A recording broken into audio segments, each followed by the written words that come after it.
All right, Nuggets fans, welcome into Pickaxe and Roll, brought to you by good friends over at BETONLINE. I am your host, Ryan Blackburn at NBA Blackburn on Twitter, part of the Mile High Sports Podcast Network, and I am here. I am excited. I am ready. Final game of the 2024 calendar for your Denver Nuggets, and they go to Utah. They never win in Utah. It's very rare that they win in Utah. This is a new trend that they've had over the course of these last couple of years where they've actually won a game. The Nuggets are 3-14 in their last 17 matchups against the Utah Jazz in Salt Lake City. So we'll see whether they bring it. We will see what happens, but I'm curious. I'm excited to check in on them when they ultimately get there, and we'll find out if they can get out of the peak and valley segment that they have over the course of these this entire season, frankly. Thank you so much for tuning into the show. Really appreciate the love and support on the podcast. As always, we're going to be talking about Nuggets Jazz tonight. We'll talk about Russell Westbrook versus Peyton Watson. It's not really a versus thing, but one of them was in the starting lineup before when Aaron Gordon is out. One of them is in the starting lineup now that Aaron Gordon is out, and I'm curious to get your thoughts on why that is. We'll talk about inconsistencies. The title of this podcast is Peaks and Valleys on the on the graphic here, but first we're going to go with Jamal Murray. We're going to talk about him. We're going to lead off with him for sure and see what happens. I've got some numbers for everybody. Not too many numbers, but just some stuff that I've been pulling. But really quickly, this podcast, as you know, it's brought to you by BetOnline. They continue to be the world's most trusted betting platform and your number one source for everything online betting, from the earliest odds to in-game live betting. BetOnline provides you with the action and the ability to see things as they happen with the largest selection of odds on everything from football to NBA to college basketball and more. Head on over to BetOnline today. Don't forget to use promo code BELIEVE, BLEAV, for your welcome bonus on your first deposit. BetOnline, the game starts here. Once again, I'm your host, Ryan Blackburn. Thank you so much for tuning into the show. Cedric kicks us off with a super chat once again. No, Ryan, he's not. We need a Zach or Trump here. I don't know what that means. I assume you're talking about Jamal Murray for whether he's back or not. I don't know how Zach or Trump. Are we saying Zach Levine? I guess that's what we're going with. But always appreciate you checking in, Cedric. Thanks for checking in. That's the question, isn't it? Is Jamal Murray back? Is Jamal Murray not back? What's the expectation for what he's supposed to do? And I think we kind of got an answer from him on Saturday when we spoke to him after the second night of the back-to-back. He puts up a big number against Detroit. I think it was 34 points, 5 rebounds, 4 assists, something like that. And after the fact, when he came and talked to us, what people don't know about this is before it is before the press conference, we heard him from the hallway talking some crap about people that have never dribbled a basketball in their lives, and then he walks up to the podium. So he was already in a combative mood, and it does seem to me like he was very ready to go for a conversation with the media. And what ultimately happened and what transpired with that is we asked him some questions about inconsistencies and the expectations based off of the contract and starting slow and just everything that he's done throughout his career in that regard. And I thought that they were good questions. I thought because we're the conduit of the fans, we're trying to get answers for the fans. And some fans appreciate that. Some fans just shill for the players. They think that we shill for the players, but some fans also do that too. But either way, like, there's no question about it. Jamal Murray's playing a lot better. He's playing a lot better now than he was at the beginning of the season. In the months of October and November, he was far worse than where he is at now. it seems to me overall like he's adjusting. He's adjusting pretty well to what's happening. What I will say, before December 1st, the Jokic Murray duo, when they were on the floor, plus 13.7 net rating. After December 1st, plus 5.9 net rating. So I'm not sure that Jamal Murray actually playing better has even led to wins for the Nuggets, has even put them into a better position to succeed, because they need other stuff beyond what Jokic does, beyond what Murray does. They still need other things, and I don't know if they've gotten them from the supporting cast that they were hoping for. Christian Brown's really fallen off a bit over the course of these last few. Aaron Gordon's been injured. Michael Porter has been mostly consistent, but not going to sit here and say that he's been perfect either. So it is interesting to kind of see, all right, what do they need? What do they need from Jamal Murray at this point? Well, they need him to lock in and I think provide a more consistent standard every single night. And he has done that over the course of these last 7, just over the course of the last 7 games that he has played. 24 points per game, or 24.7 points per game, 6.3 assists per game, shooting 48.1% from the field, 44.2% from 3, and 90.1% from the free throw line. Really good. And if we just remove the blip that he had against the Phoenix Suns on Christmas, kind of coming back from that ankle, he's scored 20 plus every night. He's averaging 2.8 stocks per game, steals and blocks. He's making clutch baskets in big moments. He's shooting the ball really, really well. And that's obviously what Nuggets fans want to see. They want to see him continue to do that. And a question that I brought up last night with Matt Moore on Locked On: when is it necessary for him to lock in? Is it necessary for him to lock in at the beginning of the season? I don't know. If he wants to be an all-star, absolutely, because everybody in all-star voters, fans, everybody like that, they know what he looks like when he is locked in, when he's ready to go, when he's on point. And they will not vote for him if he's not in that state, if he's not bringing it to his standard that he has set for himself, mostly in the playoffs, but at times during the regular season in months like January of 2021, February 2021, bouncing back, I think January, February, March 2023, he looked like a very impressive player. And he has had these moments during the regular season where you look at it and you're like, okay, that's what playoff Murray looks like. That's what bubble Murray looks like. That's the guy that you get on a consistent basis in those playoff games. He can bring it to the regular season. He just doesn't always do it. And it got me thinking, he may just not feel like he has to in the regular season. He may not feel like that is his responsibility, his goal, his thing that he needs to do for the team to be their most successful. It's not just about winning the most possible regular season games. It is about being the most ready for the playoffs. And like it or not, and I don't like it personally, like it or not, he kind of has a point about, like, you don't necessarily have to be an all-star to win a championship. You don't necessarily have to play your best basketball in November in order to play your best basketball in March, April, May, and kind of trending up in that direction. So I understand his point of view there. Is there a larger responsibility now that you're getting paid $50 million a year to bring it on a more consistent standard every single night? I think so. I think that should be the standard that he's held to.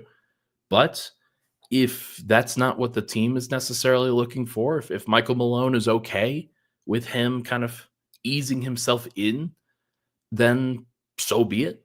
But I don't know. It's interesting. Really what it's about is what Nikola Jokic thinks. And Nikola Jokic has looked about as frustrated as he's ever looked in his entire career in these first 30 games of the season. So if he is getting frustrated by Jamal Murray's peaks and valleys, then I'm sure that some other folks in the organization are too, and they are for what it's worth. But it's just fascinating to me to see this dynamic play out.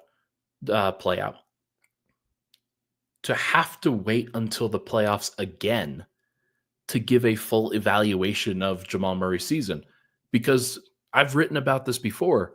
Jamal Murray's not graded on whether he shows up in the regular season or not. He's graded based off of how many championships the Nuggets win and how much he is contributing to that. So, if he does contribute to a championship this season, how much are people going to care about October and November? I don't know. Um, if he contributes to two more titles over the course of his entire like max extension contract, I think that would be a successful max extension. Now, other folks will be like, Joker should win 4 or 5 or 6 championships because of how talented he is. I don't know. Like, maybe, I guess. I Every person and every player has their different lot when it comes to their championship and their all-time story. And Joker's is going to be a little bit different, in particular because of the inconsistencies of Jamal Murray. That's part of his story, and not a lot of people like to hear that. Not a lot of people like to feel that.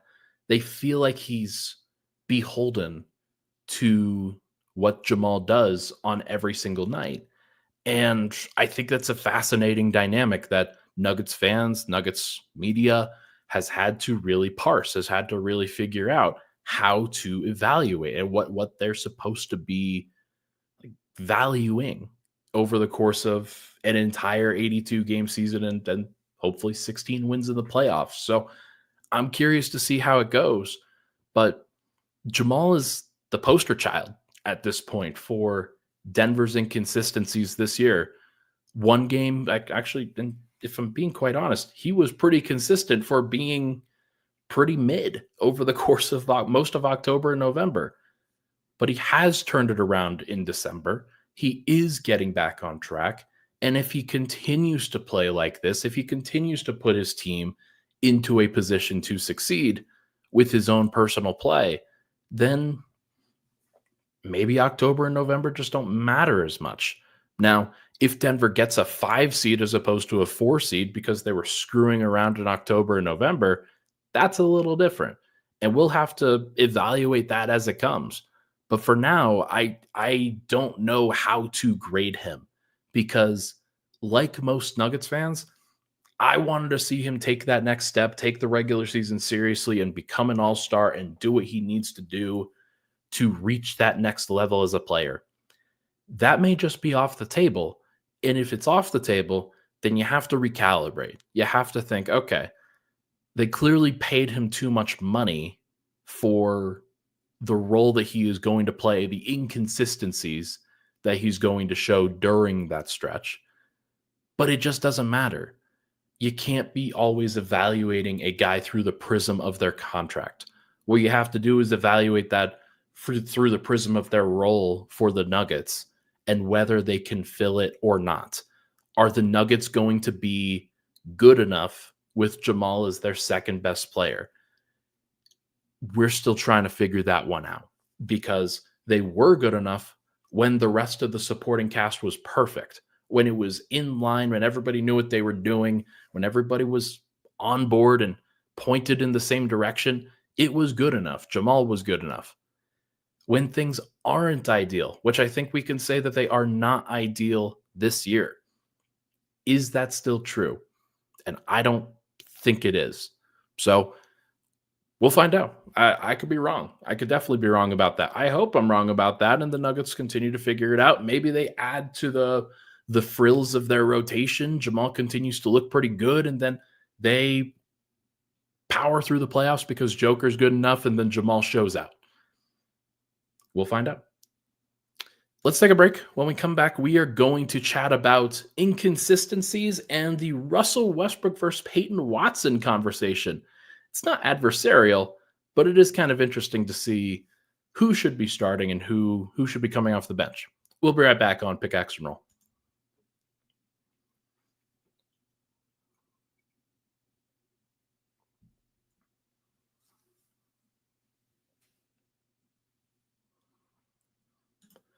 All right, we are back, Pickaxe and Roll. Thank you so much for tuning into the show. Hit the like button, hit the subscribe button, would really appreciate it. Thanks for hanging out with me on this Monday morning. There is a Nuggets game tonight. We'll talk about it in the next segment, but for now, let's talk about Russell Westbrook and Peyton Watson. This is a fascinating discussion for me because it's only kind of borne out because Aaron Gordon has been out. And the Nuggets have had to figure out different elements, different aspects of their rotation because Aaron Gordon has been out, because he hasn't been healthy enough over the course of this entire season, frankly. He's been dealing with stuff from the get-go, from Abu Dhabi, basically, and trying to manage that, trying to manage the calf. And it just doesn't look like he's going to have a healthy season.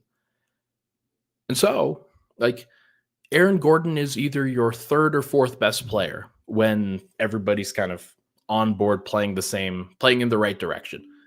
Either your third or fourth, kind of battling back and forth between that with Michael Porter. How many games he plays, I don't know. Out of 30 games so far, he's played 17, started in 16 of them, came off the bench for one of those when he came back from the injury. And the Nuggets have gone through enough of his absence so far that they've now basically done two distinct things. One of them was like Jamal was out at the beginning of that stretch. They had to play without Jamal and AJ at the same time.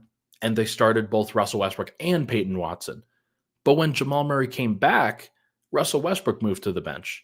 Peyton Watson continued to start next to Jamal Murray, Christian Brown, Michael Porter, and Nikola Jokic. And that lineup makes sense. That lineup definitely makes sense for a number of reasons. Peyton Watson is a similar role to what Aaron Gordon is for this Nuggets team. He's going to be your front court defender. He's going to be your fourth or fifth option offensively, operating in the dunker spot at times, operating in the corner at times. Has some DHO game running, but most of the time he's out there for defense, out there for the hustle stuff. Russell Westbrook, when he's out there, it changes the complexion of the lineup a little bit, where Russ kind of moves into more of a ball dominant role, but he can be on and off the ball when Murray and Jokic are out there as well. It doesn't necessarily make a ton of sense. But if you're looking for more, I think, perimeter-based play, then Christian Brown moves to the 3, Michael Porter moves to the 4, Jokic moves to the 5. Denver, in theory, should have a better offense when Russell Westbrook is out there, along with those other starters. Peyton Watson, in theory, should be a better defensive option. I don't think that Peyton Watson's defense has been perfect so far this year.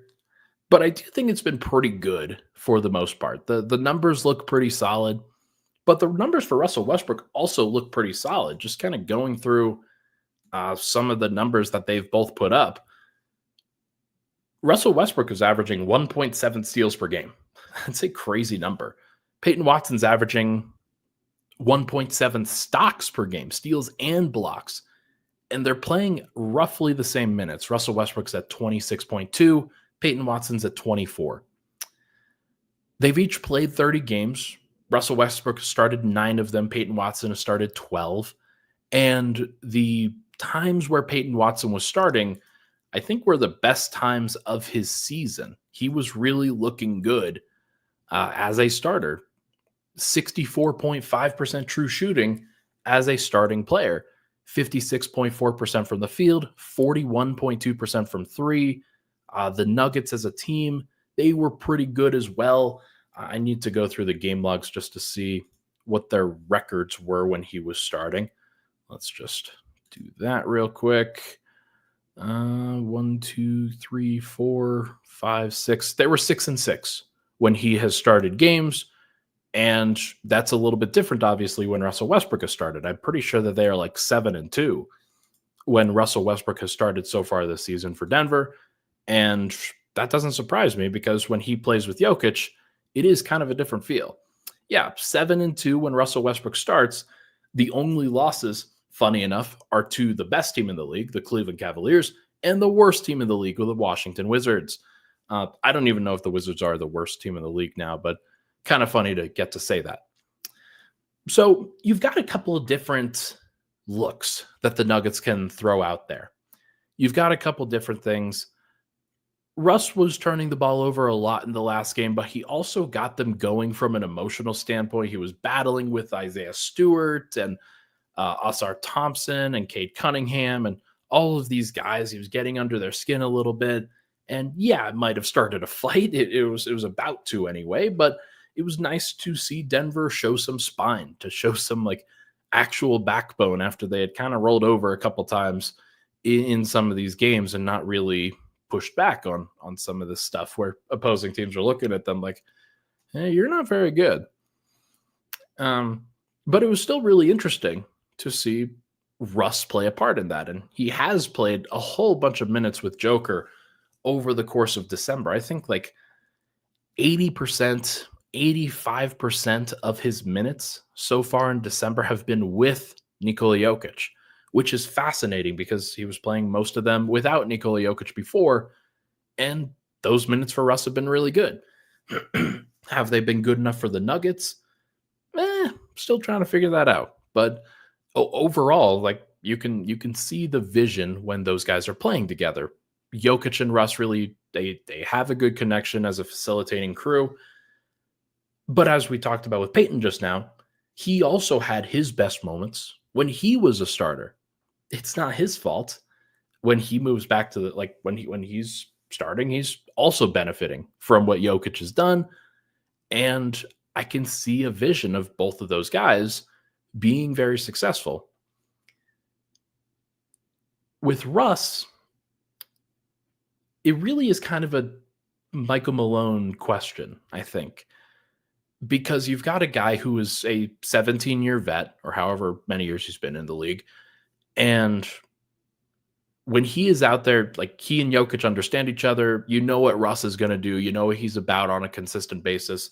He is going to help you win games. When Peyton Watson is out there, you're really kind of looking to develop. It's not just a development versus winning question with those two. Like there are stylistic things that they bring, stylistic differences.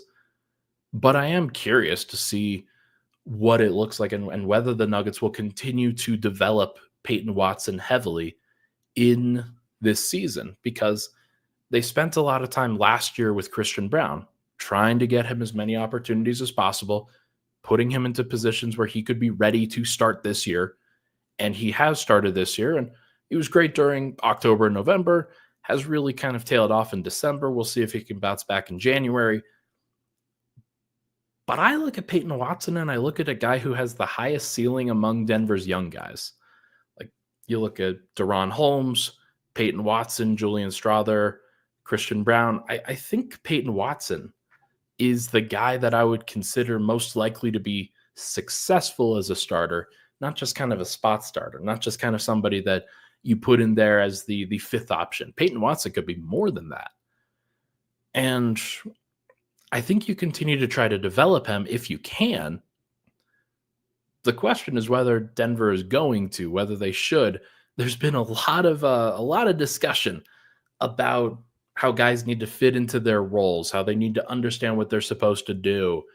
They haven't said Peyton Watson verbally, but it kind of sounds to me like he's unhappy with the lot that he's been given and kind of expected to get a larger role in his third season and hasn't necessarily gotten that.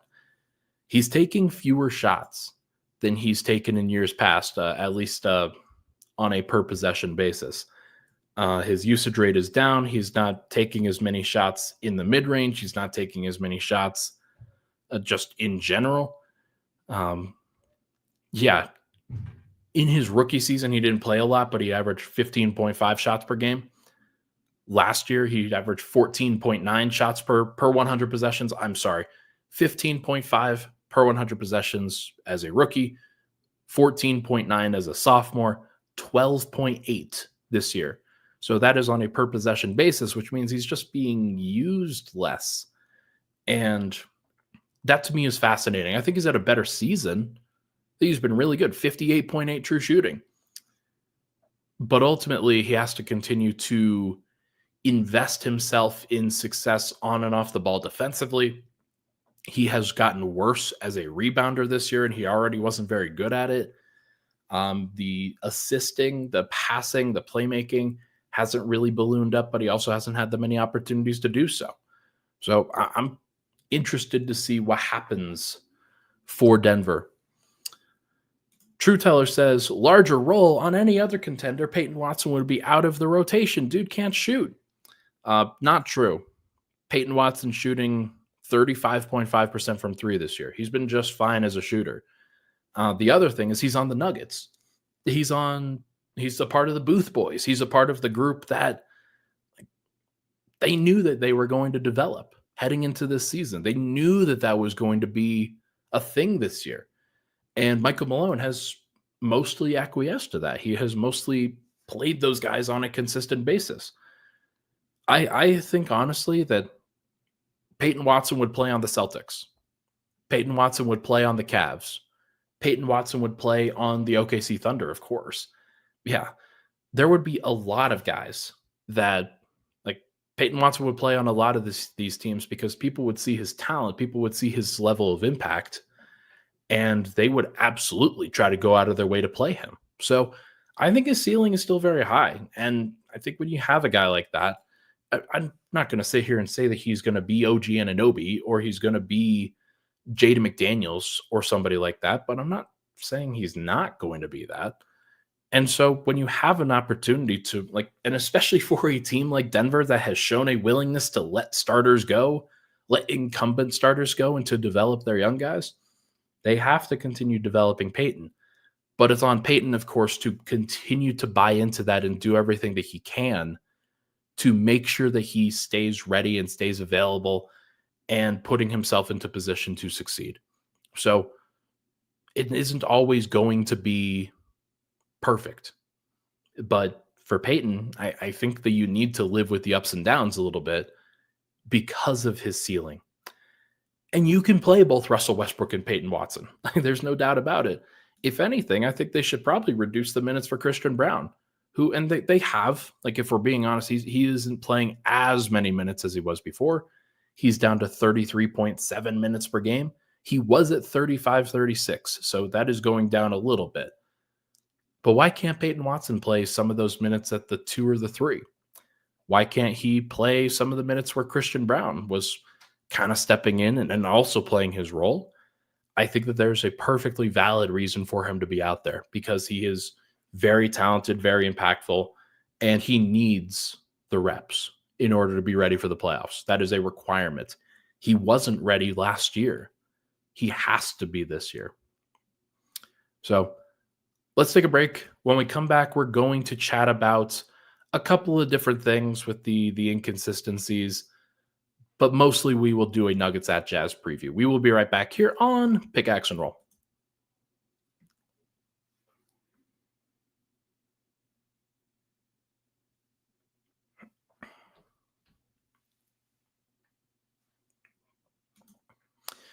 Back at it, final segment, Pickaxe and Roll. Thank you for tuning into the show. Let's do this. The inconsistencies for Denver. I just want to take you through the record from the start of December to now. So Denver was 10-7. They had just defeated the Utah Jazz at the end of November. They had a few days off, and then they traveled to the Clippers, and they lost. They lost there. Then they won the next game against the Golden State Warriors. It was a good win. Then they lost to the Cleveland Cavaliers on the road. Then they lost to the Washington Wizards on the road. Oh, then they beat the Hawks. Then they beat the Clippers. They got some revenge, some very needed revenge. And hey, they turned it into a 3-game winning streak at the Sacramento Kings after a couple days off as well. Then they lost to the Portland Trail Blazers. Oh, then they beat the Pelicans. They got some revenge on the Pelicans. It took them a little bit of effort because they had to go to overtime, and they had Jokic and they had a whole bunch of players that they could use, but it took them a little bit. And then they got revenge against the Suns. Actually, I don't think they played the Suns up until that point. Then they played the Suns, and they played great on the second night of a back-to-back. Then on Christmas, the Suns get revenge on them. That one was understandable. Then they lose to the Cleveland Cavaliers. Then they just beat the Detroit Pistons. So Denver's been very up and down. They have, outside of that 3-game winning streak, they have not won or lost 3 games in a row since November 10th, where that was game 10 of the season. That was the home streak that they had, the homestand that they had. Jokic was absolutely locked in during that stretch, that home stretch, and he was at his best, I think, on the season in that early November stretch where Murray goes out, Gordon's already out, Jokic has to step up. Actually, no, Gordon was out, Murray was already out. And so he had to step up, he had to play his best, and ultimately did. Ultimately was good enough for what the Nuggets needed to do. The Nuggets need to kind of rattle off a win streak. They did a pretty good job of it after the Wizards loss. Immediately after the Wizards loss, they won 5 of their next 6 games. It wasn't perfect. They there were 3 straight clutch games that they played against the Kings, the Blazers, and the Pelicans. They won 2, they lost 1. Now they've got an upcoming stretch here of Utah. Then they are at home versus Atlanta, then versus San Antonio, then at San Antonio on the second night of a back-to-back. They've got a home and home in 2 days against the Spurs.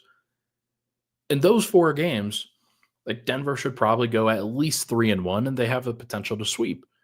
I don't think that they sweep the Spurs. I think that they split, but they have a chance with Utah and with Atlanta to get both of those games. And if they do, then I will be like, okay, they're starting to get back to normal. This is a very good testing ground for the Nuggets over the course of this next week or so, because they should be on track. This should be about the time where you're like, all right, time to get going, time to be ready here for this upcoming season or for this upcoming stretch. Because I think that January, I said this on Locked On yesterday, I think that January is where Denver really has to start locking in. It's where they are going to separate themselves from, okay, are they just a play-in team or are they a playoff team? Are they a contender or are they somebody that still needs a move, a big move in order to make that happen? I don't think that they are good enough overall, but I also think that there's a possibility that I'm wrong, and I'm not willing to write them off entirely now because of hey, Murray's kind of showing some life. Jokic has obviously been great. Russell Westbrook's been a better fit than I expected, and Michael Porter's been playing pretty well. So Denver has some capabilities here. They have some possibility to really get back on track. Whether they do or not, that remains to be seen. But let's talk about Utah tonight. Utah is in a situation right now where obviously they are really trying. They're not their players aren't trying, but the coaching staff, the front office, they want them to lose as often as possible, put themselves into a position where they could get a top draft pick, whether it's for Cooper Flagg or Ace Bailey or Dylan Harper or any of these guys that are coming into the draft this year. They want another top-tier prospect because they haven't had one. They drafted Cody Williams this last year, and that was not good enough for them. Cody Williams is okay, but I don't necessarily think that he's going to be anything in any great shakes. He may not be a starter in the league for his future, but he'll probably start tonight. So congratulations, Cody Williams, on your 20-point game. I think in general, this Utah team, they're right now, especially if Keontae George misses, they're going to start Colin Sexton, Jordan Clarkson, Cody Williams at the 3, Lauri Markkanen is going to play at the 4, and then Walker Kessler at the 5. It's not a bad lineup. It makes sense. It's functional. Like they've got enough veterans that team could absolutely give Denver some issues. Denver hasn't faced Larry Markkinen all year, and there's absolutely a possibility that okay, you're getting banned. Like absolutely not.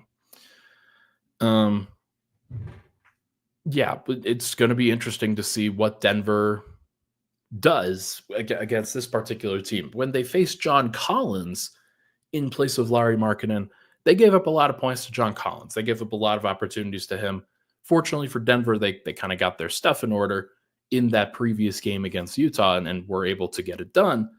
But it just wouldn't surprise me at all if the Nuggets were like, we're good. We're not going to try that hard. But they lost the first quarter in this last matchup against Utah, 35-34. That was late November 27th, about a month ago. Second and third quarter, the Nuggets outscored them 66-41. So they really showed that they were obviously the better team. Jokic was very good. He got them back on track. Jamal Murray was okay in that one. Christian Brown, very efficient in that one. Michael Porter, mostly efficient in that one. That was a game that Peyton Watson started. He was okay, like 9 points, 2 assists, 3 rebounds, a steal and a block. Nothing really to write home about there. But it's one of those that Denver, they kind of figured some stuff out and were able to get it going, and it was just fine. Just fine at that point. That was after they had lost a big game or a big time loss against the New York Knicks. So going to be fascinating to see what happens for them this time around. Okay. I think that Denver wins again tonight, but I do think that it's very possible that they lose.